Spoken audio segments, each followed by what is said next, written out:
नमस्कार मित्रांनो.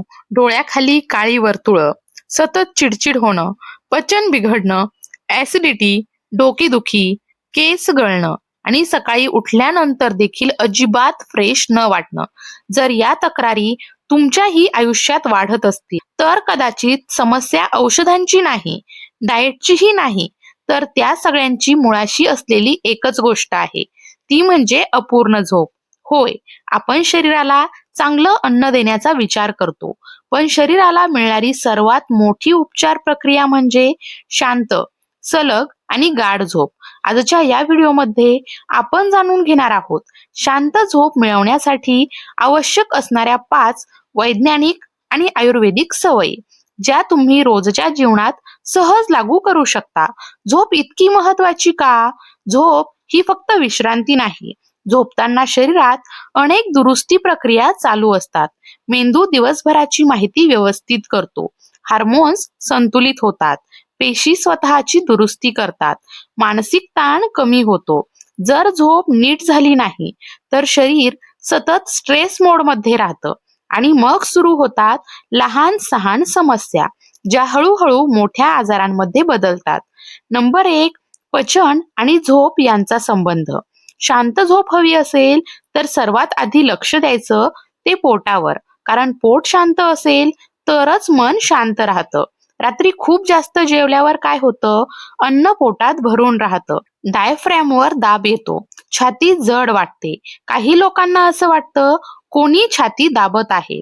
श्वास घ्यायला त्रास होतो. ही अवस्था झोपेला सर्वात मोठा अडथळा ठरते. योग्य सवय काय? झोपण्याच्या 3 ते 4 तास आधी जेवण पूर्ण करा. पोट 70% भरलं की थांबा. हलका आणि सहज पचणारा आहार घ्या. मोठी चूक काय? घशाशी येतील असे पदार्थ, खूप मसालेदार, आंबवलेले पदार्थ, कोल्ड ड्रिंक्स, सोडा असलेली पेय हे रात्री टाळणं अत्यंत गरजेचं आहे, कारण हे ऍसिडिटी वाढवतात आणि झोप तोडतात. अर्धपोटी झोपणं योग्य आहे का? अनेक लोक डायटिंगच्या नावाखाली रात्री जेवतच नाहीत, पण ही सवय प्रत्येकासाठी योग्य नसते. विशेषतः ज्यांची भूक जास्त असते, दिवसभर शारीरिक काम असतं, पित्त प्रकृती असते, अशा लोकांनी अर्धपोटी झोपल्यास मन अस्वस्थ राहतं, शरीर ताणात जातं आणि झोप लागत नाही. म्हणून उपाय एकच, हलका पण समाधान देणारा आहार. नंबर 2, झोपेचे शत्रू. आपण झोपण्यापूर्वी काही गोष्टी अशा करतो ज्या मेंदूला झोपेऐवजी जागं ठेवतात. जसं चहा, कॉफी, चॉकलेट, जास्त गोड पदार्थ हे मेंदूला कृत्रिम ऊर्जा देतात. परिणाम काय? शरीर थकलेलं असतं पण मेंदू जागाच असतो. संगीताचा देखील परिणाम. झोपण्याआधी जोरात उत्साही गाणी ऐकल्यास मेंदू सक्रिय होतो. त्याऐवजी शांत संगीत, मंद आवाजातील ऑडिओ किंवा ध्यानध्वनी उपयोगी ठरतात. मोबाईल हा झोपेचा सर्वात मोठा शत्रू आहे. आज झोप न लागण्याचं सर्वात मोठं कारण म्हणजे मोबाईल.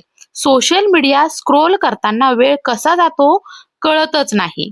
मोबाईल मधील निळा प्रकाश मेंदूला सांगतो आता दिवस आहे, म्हणून झोप उशिरा लागते. नियम लक्षात ठेवा. झोपायची जागा म्हणजेच नो मोबाईल झोन. झोपण्याच्या आधी 1 तास नो स्क्रीन टाइम. हा छोटा बदल झोपेत मोठा फरक घडवतो. नंबर 3, झोपेची जागा आणि वातावरण. मित्रांनो, आपण अनेकदा म्हणतो मला कुठेही झोप लागते, पण वास्तव थोडं वेगळं असतं. झोप ही शरीराची अतिशय संवेदनशील प्रक्रिया आहे. आपण आडवे पडल्यानंतर शरीर आजूबाजूचं वातावरण सतत जाणवत असतं. जर डास त्रास देत असतील, आवाज होत असेल, खूप थंडी किंवा उकाडा असेल किंवा विचित्र वास येत असेल, तर मेंदू पूर्णपणे रिलॅक्स होत नाही आणि झोप खोल जात नाही. झोपेसाठी वातावरण कसं असतं? महागडी बेड किंवा गादी आवश्यक नाही, पण या बेसिक गोष्टी महत्वाच्या आहेत. स्वच्छ चादर आणि उशी, हवेशीर खोली, मध्यम तापमान, कमी आवाज, मंद प्रकाश. आपल्या मेंदूला एक सिग्नल मिळायला हवा, आता विश्रांतीची वेळ आहे. जेव्हा रोज एकाच शांत वातावरणात झोपतो, तेव्हा शरीर आपोआप त्या वेळेला झोपेसाठी तयार होतं. नंबर 4, शरीरातील वेदना आणि झोप. काही लोक म्हणतात मी बेडवर जातो पण झोपच लागत नाही.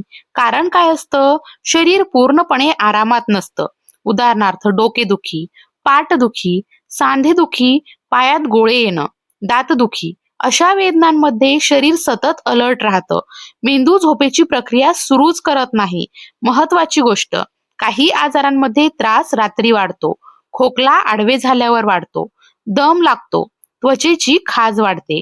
अशा वेळेला फक्त झोपेचे उपाय करून फायदा होत नाही. मूळ कारणावर उपचार गरजेचे असतात. डॉक्टर किंवा वैद्यांचा सल्ला घेणं हा सर्वोत्तम उपाय असतो. नंबर 5, मानसिक शांतता. आता येते सर्वात महत्वाची गोष्ट, ती म्हणजे मन. आजकाल बहुतेक लोकांची झोप शरीरामुळे नाही तर विचारांमुळे उडते. बेडवर गेल्यावर अचानक उद्याची चिंता, जुन्या गोष्टींची आठवण, आर्थिक ताण, नातेसंबंधातील समस्या, हे सगळं डोक्यात सुरू होतं. शरीर शांत असतं पण मन धावत असतं आणि झोप दूर जाते. मन शांत करण्यासाठी सोप्या सवयी झोपण्यापूर्वी तळपायाला हलकं तेल लावा, डोक्याला सौम्य मसाज करा, काही मिनिटं दीर्घ श्वसन करा. हे शरीराला रिलॅक्स मोडमध्ये नेतं. जर्नलिंग प्रभाव आहे. रोज 5 मिनिटं डायरी लिहा. दिवसभरात काय वाटलं, काय त्रास झाला, काय चांगलं घडलं, हे लिहिल्यावर मन हलकं होतं. मेंदू विचार रिपीट करणं थांबवतं.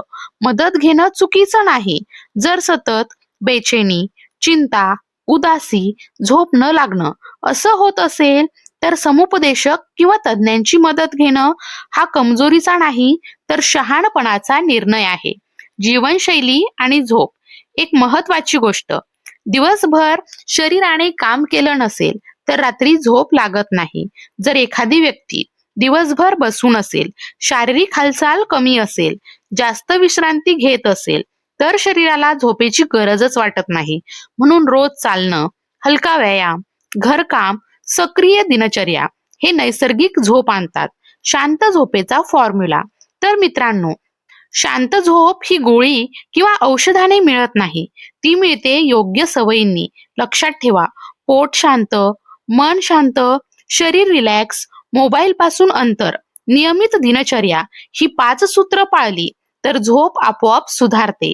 आजपासून छोटा बदल करा आणि स्वतःमध्ये होणारा फरक अनुभवा. हा व्हिडिओ तुम्हाला उपयुक्त वाटला असेल तर लाईक नक्की करा. तुमची झोप कशामुळे बिघडते ते मला कमेंटमध्ये नक्की सांगा. अशाच प्रकारच्या साध्या आणि उपयुक्त आरोग्य माहितीसाठी आपल्या खबर लाईट यूट्यूब चॅनलला सबस्क्राईब करायला विसरू नका. पुन्हा भेटूया एका अशाच आरोग्यदायी माहितीसह.